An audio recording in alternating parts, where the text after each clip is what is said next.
Bom dia, galerinha do 9º ano. Como vocês estão? Eu espero que estejam todos bem. Hoje nós vamos fazer a correção dos exercícios sobre música e texto. Vocês leram o texto, né, que se encontra na página 61 e responderam a pergunta de número 1. A pergunta é: do que se trata o texto? É uma resposta de cunho pessoal. E a sugestão da resposta é: o texto 1 explica o significado da palavra estrangeira mindfulness, que é a arte de estar no aqui e agora.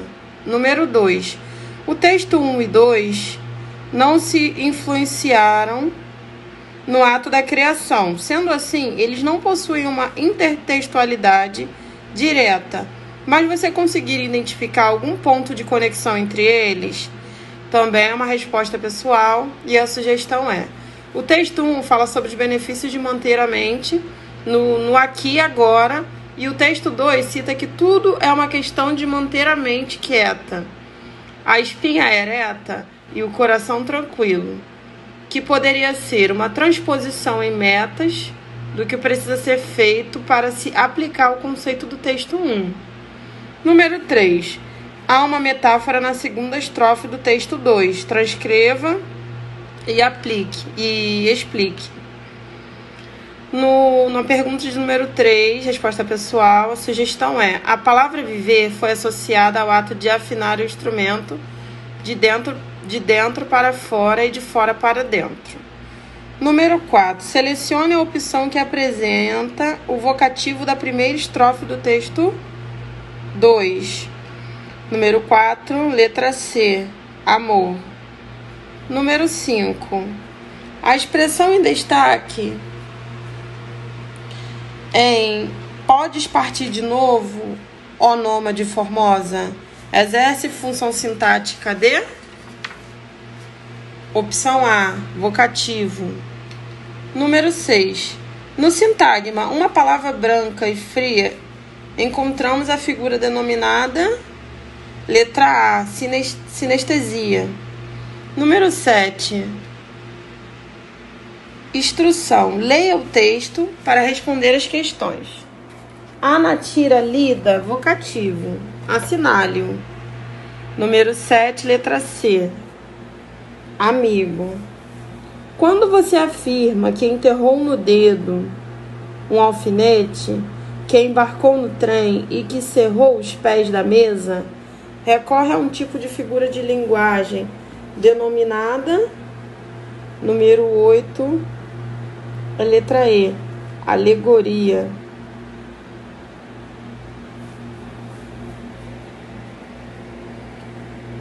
Desculpa, pessoal, pausa. Estava tentando me encontrar aqui.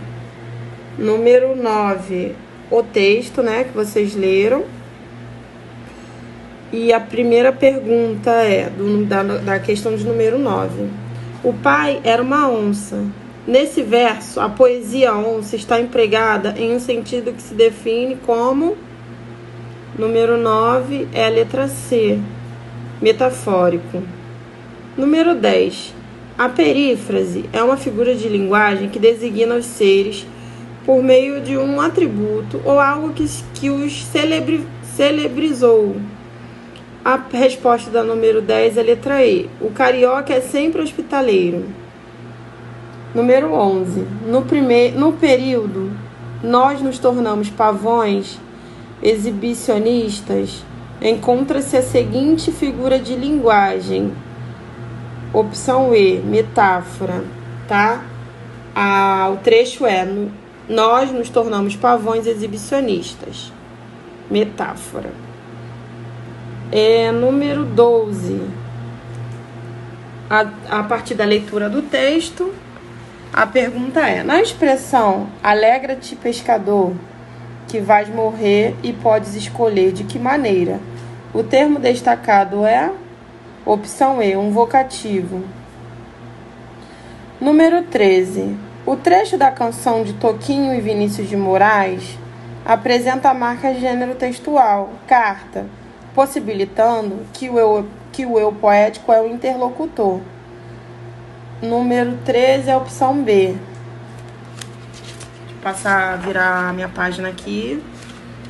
Troquem notícias em tom nostálgico sobre as mudanças ocorridas na cidade.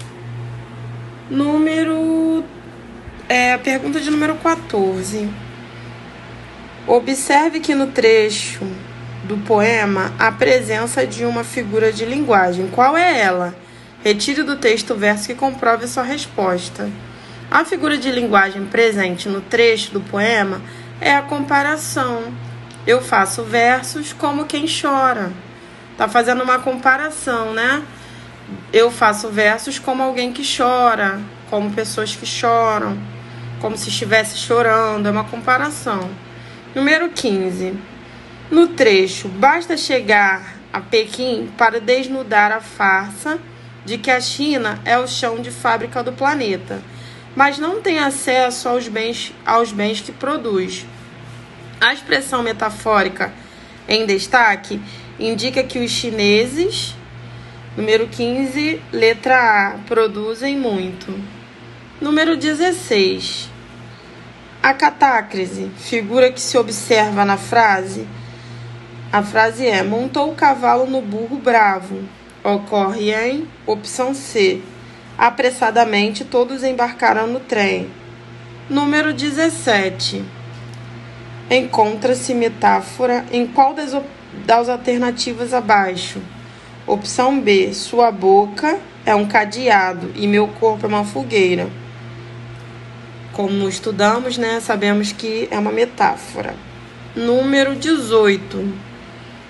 Analise a tirinha mostrada abaixo. Explique em um comentário de 3 a 5 linhas as razões que motivaram a resposta metafórica, dada por Chico Bento no segundo quadrinho. A resposta é: no segundo quadrinho, podemos observar ao fundo várias árvores que foram destruídas. Chico não planta uma árvore. Tá escrito, o corretor modificou aí, mas é Chico, tá?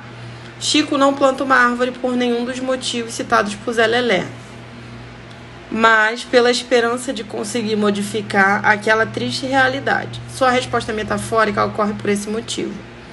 Número 19. Observe a seguir. Aí tem número 1, número 2, né? Número 1. As empresas são, tal qual a nossa vida, precisam de dedicação e cuidado.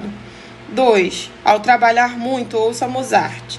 Que figuras de linguagem são identificadas, respectivamente, nas frases acima? Número 19, letra B. Metáfora e metonímia, né? Número 20. Metonímia é a figura de linguagem que consiste no emprego de um termo por outro, havendo sempre uma relação entre os dois. A relação pode ser de causa e efeito, de continente e conteúdo, de autor e obra, ou da parte pelo todo. Assinale a alternativa em que essa figura ocorre. Letra D. Calções negros corriam, pulavam. Agora vamos para a página 70. Vamos corrigir sobre variações linguísticas. Aí teve um texto também, né? A pergunta da número 1 é: o título do poema de Patativa do Assaré é 2 quadros. Nome bastante sugestivo, pois ele traça. Aí a opção é letra B. Número 2. Eu gostava muito de passear. Sair com as amigas, colegas, brincar na porta de casa, de vôlei, andar de patins, bicicleta. Quando eu levava um tombo ou outro, eu era a palhaça da turma. Eu acho que foi uma das fases mais, gostosas da minha vida, foi essa, de 15, dos meus 13 aos 17 anos. Um aspecto da combinação estrutural que caracteriza o relato pessoal de APS como modalidade falada da língua é opção A. Na fala, muitas vezes os verbos perdem o R da flexão do infinitivo, assim como o uso do E na preposição de varia para I, de. Número 3. O personagem Chico Bento pode ser considerado um típico habitante da zona rural, comumente chamado de roceiro ou caipira. Considerando a sua fala, essa tipicidade é confirmada primordialmente pela número 3, opção A. Número 4. Só há uma saída para a escola se ela quiser ser mais bem-sucedida, aceitar a mudança da língua como um fato. Isso deve significar que a escola deve aceitar qualquer forma da língua em suas atividades escritas? Ou não deve mais corrigir? Não. Há uma dimensão a ser considerada. De fato, no mundo real da escrita, não existe apenas um português correto, que valeria para todas as ocasiões. O estilo dos contratos não é o mesmo dos manuais de instrução. O dos juízes do Supremo não é o mesmo dos coordenalistas. O dos editoriais, dos jornais, não é o mesmo dos cadernos de cultura dos mesmos jornais, ou dos seus colunistas. Círio Pocente defende a tese de que não existe um único português correto. Assim sendo, o domínio da língua portuguesa implica, entre outras coisas, saber. Opção D. Para ser melhor entendido, é preciso adquirir o uso da língua, as diferentes situações, formas formais ou informais. Ou seja, para que vocês possam ser bem compreendidos naquilo que vocês vão escrever ou falar, é preciso fazer um bom uso da norma culta da língua portuguesa, seja formal ou informal, tá bom? Em diferentes situações. Número 5. Você poderá ter alguns probleminhas se entrar numa loja de roupas, desconhecendo certas sutilezas de língua. Aí, né, tem esse trecho aqui. A pergunta é: o texto destaca a diferença entre o português do Brasil e o de Portugal. E o de Portugal quando? Aí a número 5 é a opção A. Ao vocabulário. Número 6. O português do Brasil não é uma língua uniforme. A variação linguística é um fenômeno natural, ao qual todas as línguas estão sujeitas. Ao considerar as variedades linguísticas, o texto mostra que as normas podem ser aprovadas ou condenadas socialmente, chamando a atenção do leitor para número 6, letra C, existência de usos da língua que caracterizam uma norma nacional do Brasil distinta da de Portugal. Número 7. Leia o texto para responder essa questão. Na escrita de gênero do discurso oficiais, o uso da língua portuguesa em sua variedade padrão é obrigatório. Na charge, verifica-se, número 7, letra B, a ocorrência de desvio da norma padrão pela falta de vírgula separando o vocativo. Número 8. Depreende-se do texto que uma determinada língua é letra A, conjunto de variedades linguísticas, dentre as quais uma alcança maior valor social e passa a ser considerada exemplar. Número 9. Tem um texto. Em São Paulo, diz-se bexigas, enquanto no Rio de Janeiro, diz-se balões. Essa diferença é um exemplo de número 9, letra C, regionalismo, né? Cada região vai falar de determinada forma.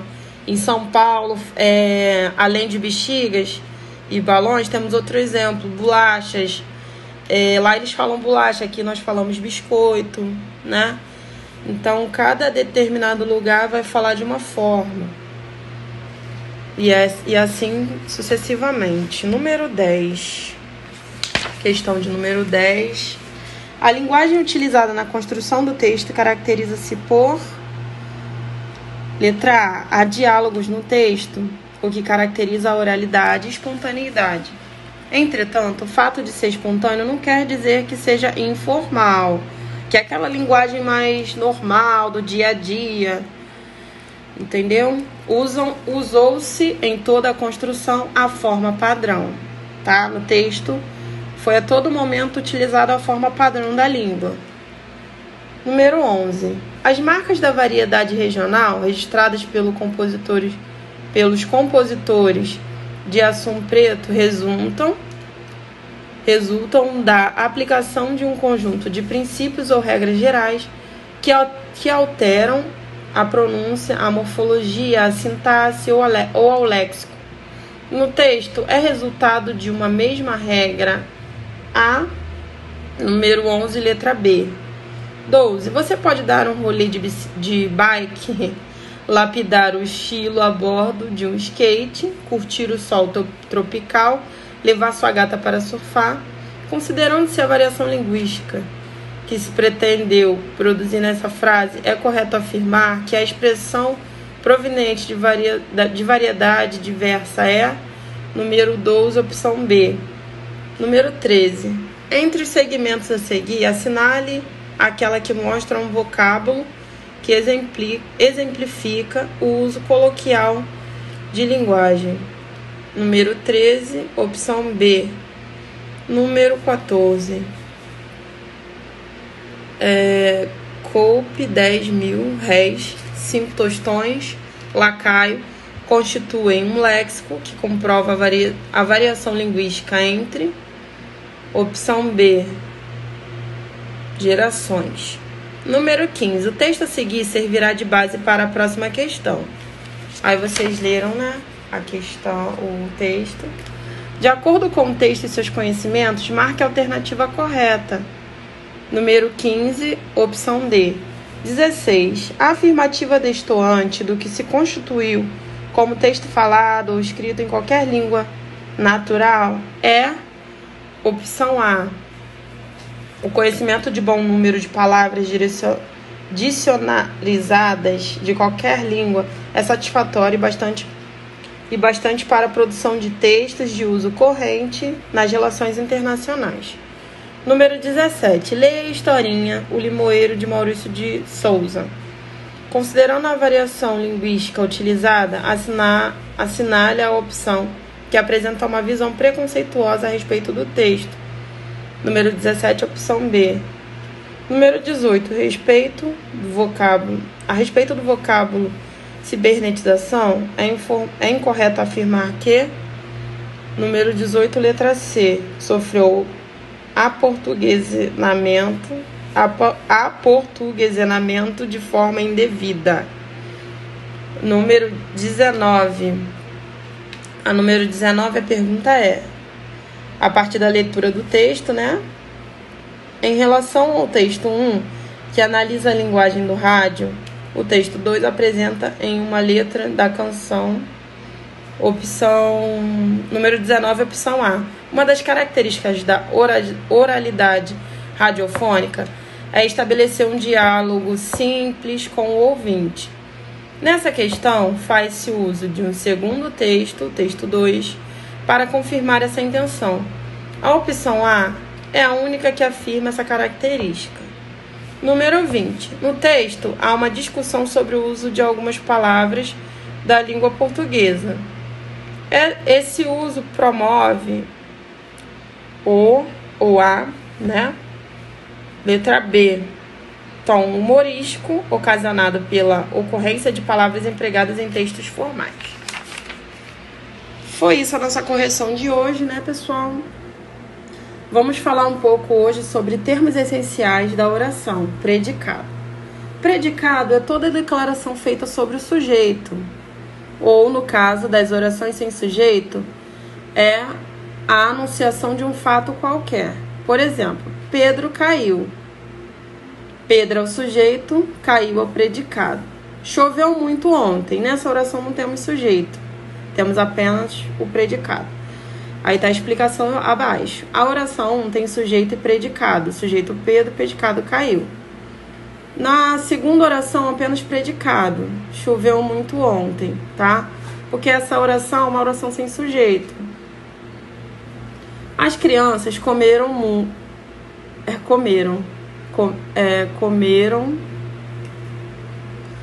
As crianças, até li errado. As crianças comeram muitas guloseimas na festa, tá certa a frase. As crianças é o sujeito e comeram muitas guloseimas é o nosso predicado, tá? Que é aquilo que está complementando o sujeito, que no caso são as crianças. Predicado verbal tem como núcleo um verbo que pode ser intransitivo, não requer complemento verbal. Transitivo pode ser transitivo direto, exigindo um complemento direto, ou transitivo indireto, que requer complemento indireto, que chamam os dois tipos de complemento de direto e indireto. O objeto direto é um complemento que se liga ao verbo sem a presença de uma preposição, ou seja, não há necessidade de uma preposição. O objeto indireto se liga ao verbo por meio de uma preposição. Então, gente, o objeto direto não precisa de preposição e o objeto indireto precisa de preposição, tá? Ele se liga ao verbo por meio de uma preposição e é, portanto, chamado de complemento verbal direto. Todos os filhotes sobreviveram. Todos os filhotes é o sujeito e sobreviveram é predicado. Aí, esse sobreviveram é verbo intransitivo. O juiz encerrou a partida. O juiz é o sujeito. Encerrou a partida é o predicado. Encerrou o verbo transitivo direto. E a partida é o complemento verbal, é aquilo que complementa o verbo. Ele escreveu para o amigo. Sujeito ele é o sujeito. Escreveu o verbo transitivo direto. E o complemento verbal é para o amigo. E o objeto indireto. Ele escreveu uma mensagem para o amigo. Ele é o sujeito. Escreveu o verbo transitivo direto e indireto, tá? Porque eu escreveu um verbo. Uma mensagem para o amigo, complemento verbal e objeto direto e objeto indireto. Predicativo nominal é aquele que tem como núcleo um nome, que funciona como predicativo do sujeito. Por exemplo, Elizabeth é muito inteligente. Sujeito Elizabeth e inteligente é o predicativo. Tá? Vou explicar para vocês o que é um predicativo. É um termo da oração que tem a função de especificar, caracterizar outro tempo, que pode ser o sujeito, predicativo do sujeito, ou o objeto, predicativo do objeto.